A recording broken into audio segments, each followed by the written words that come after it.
Hello invaders, this is Horror Impressions. In this series I give my first impressions for horror games. However, there are two rules. 1. I can't play more than 2 hours of any game before formulating my opinion. 2. The discussion has to be under 10 minutes long. With that, let's start the clock. Yomawai Night Alone is a title by Nippon Ichi Software. This game, like most of these RPG Maker style horror games, has you play the role of a little girl wandering around in the night. It even has Night Alone in the title, so it's not fooling around. The game kicks off with a very tragic John Wick reference. Yeet! Oh, really a truly heartbreaking scene. Nah, but in reality, it's kind of in your face. I obviously had no emotional connection to this dog I'd known for about a minute or less, so this just played out for shock value, which is fine. I'll make points about the game in a somewhat structured manner to the best of my ability. The animations and art in general are very clean in Yomawai, leagues above most of its competitors in the RPG Maker style horror titles. Most of the cleanest animations are on the main characters. They seem to use a more retro, dirty style for the enemies, which is perfectly appropriate.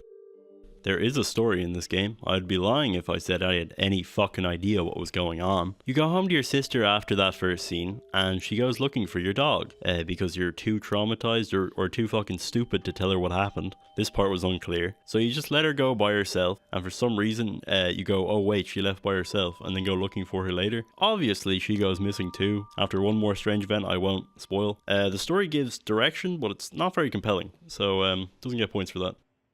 Before I go deep into the mechanics, I want to say this game has keyboard and mouse controls. Yes, those are two separate control schemes. Middle click? Can you move with the mouse? Oh, you can move with the mouse. I played my first 40 minutes trying both of these, and I'm gonna be frank, they were fucking terrible and definitely hindered my enjoyment of the game. They feel very finicky and you have to be very precise at times in this game. So straight off the bat, I'd say don't get the game if you don't have a gamepad. I switched over for the rest of my time playing and I enjoyed the game a lot more. Now, the game's mechanics are pretty basic, but also require a bit of mastery. You traverse a town late at night and try to avoid monsters while progressing the story. That's essentially what it is as a whole. The Japanese town has many narrow roads and corridors, making it difficult to move around, forcing you to be very cautious. There are some items littered around that can be used, such as the rock. This can be used against certain enemies to root them in place for a few seconds. Let's try rocks. You fucking amateur. You just kind of had a stroke when I threw that rock there. I wasn't really sure. The fish biscuits, you can feed random cats. Don't really know what that's for. The 10 yen coins that you can pick up allow you to quick save at Jizo statues and can be used in the same way as rocks if you want to. To avoid enemies, you must run, sneak, hide, and use items where appropriate. Now, this is where I encountered my first problem. It's not clear how to avoid each enemy. Even after one of them kills you, I remember around 12 different enemy types off the top of my head, and I was playing for 2 hours? Less than 2 hours. I only figured out how to effectively deal with like 5 enemies. I still don't understand how most of the enemies work. The game doesn't really help you at all in this regard. It has clearly been made with a trial and error sort of playstyle in mind, which I'm usually okay with, but the way it's done in this game is poor at best. Most of my deaths taught me nothing. I didn't know what I was supposed to be doing instead, so I ended up just being quite frustrated. In this game, there's a sprint button and there's a tiptoe button. The sprint reveals a fairly hefty stamina bar, and you realize you can really run for a while. That is until you get near literally any enemy in the entire game. The only time you actually need to run. This felt so unintuitive to me and leaves the question, why even have a limited stamina bar when not in the vicinity of an enemy? It would make literally no mechanical difference. It would just be a quality of life upgrade for the player, reducing time wasted moving in safe areas. And I cannot stress how ridiculously quick your stamina bar drains when you're near an enemy. It feels like 4 times faster. If you hold down the run button, your stamina simply won't regenerate near an enemy. What this means is, to run away from certain enemies, you have to sprint, walk, sprint, walk, sprint, walk. This is how you maximize your speed. Also, stamina regeneration is like doubled when tiptoeing. There's probably an even more min-maxy way to run than the way I just mentioned, but I hadn't figured out the most efficient method yet. See, the thing is, when you run, your stamina, when it runs out, it doesn't refill when you're being chased. So you have to go back into the walk state or the tiptoe state. But like, you have to keep scrolling up and down. This adds an extra element of difficulty to fleeing. It just feels very clunky and more like an exploit than a mechanic, but there is no way this isn't intended because you can't get away from most enemies by just sprinting. I think the most annoying part is that I encountered like 2 different enemies who would catch up to me despite using this tactic, and it wouldn't be instantly. It would take a while, so I'd be thinking I was going to get away and I just get caught. If those enemies see you and you're not near a bush, you might as well drop the fucking controller. There's also one where you have to do this shit like frame perfectly to get away from him, and encounters with this enemy appear to be scripted, so it's kind of bullshit in my opinion. But I'm not done talking about the mechanics in full just yet. The low stamina and the proximity mechanic are tied to the heartbeat system, which I will discuss in more depth in the next section.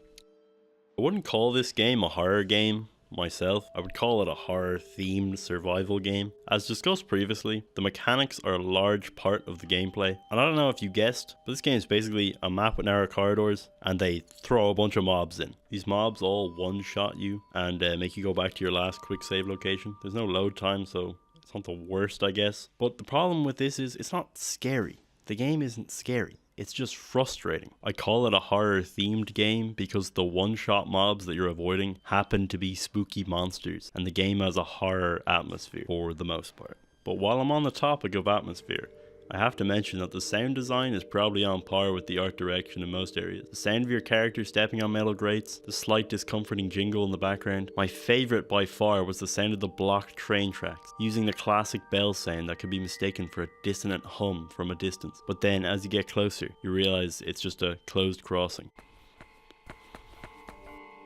Oh.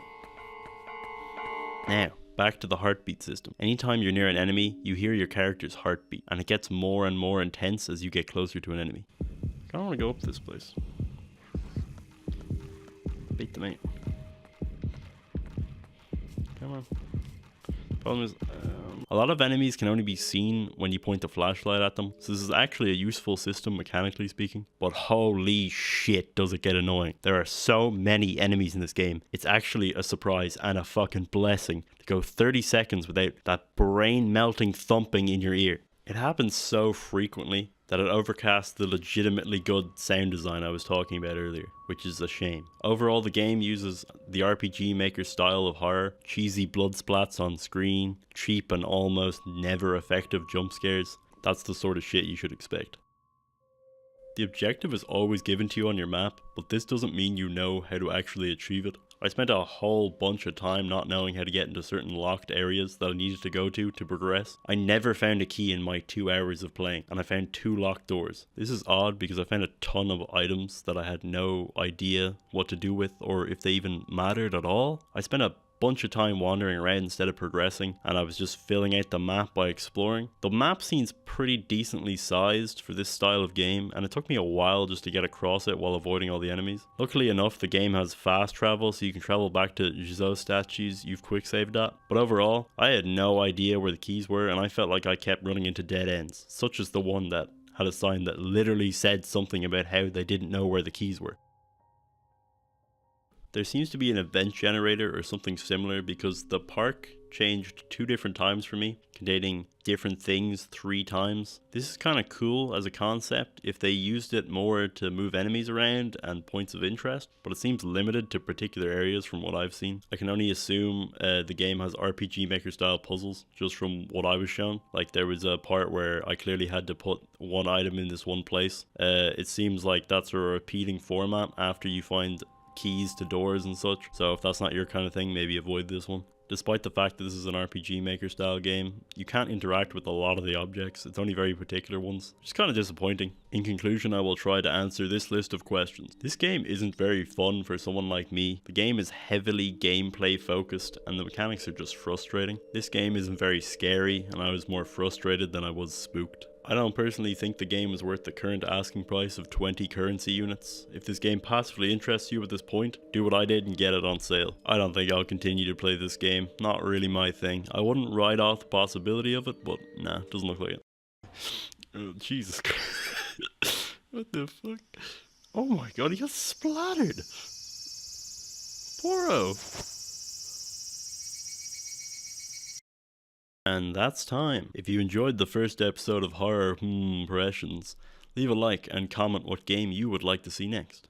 I almost forgot to mention, I'm gonna link to my second channel where I'll upload the around 2 hours of footage I used in the background here, so you can watch that. I have my live reactions and whatnot. It's shitty, but if you want to see it, you can see it. Catch you on the flip side, invaders.